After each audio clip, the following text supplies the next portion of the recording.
All right, so while I was hooking that back up, I moved T1 on the motor back to the T1 position of the cam switch. I did this a minute ago. This is nothing new. But the point is, this is kind of back to our original arrangement with T1, T2, T3. So we should be able to anticipate which direction this motor is going to rotate. Okay? So which way do you think it's going to go? I'm putting my money on the way that we started out, and that it's going to go the reverse direction. Okay? Now, let's go ahead and give this some thought. I'm starting out with the cam switch in the stop position. Okay, so when I hit the manual starter, what's going to happen? Nothing.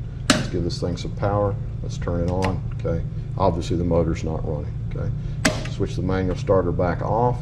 Let's go to the forward position. Okay, so these contacts are just passing straight through. Okay, so when I give power, what I'm anticipating is the rotation that we initially saw, counterclockwise. Let's see what we got.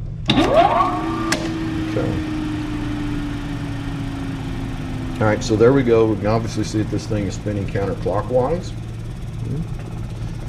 We'll let that wind down.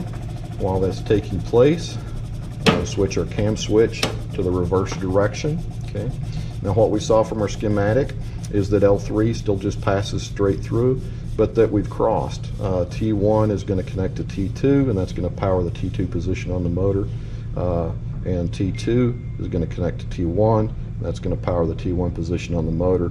These are effective. T1 and T2 on the motor are effectively switched. Okay, so we should see clockwise rotation. Let's see what we get.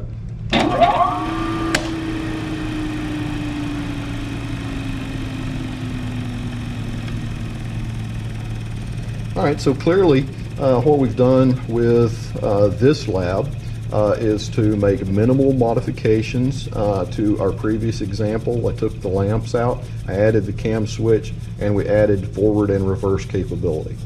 Pretty simple, right?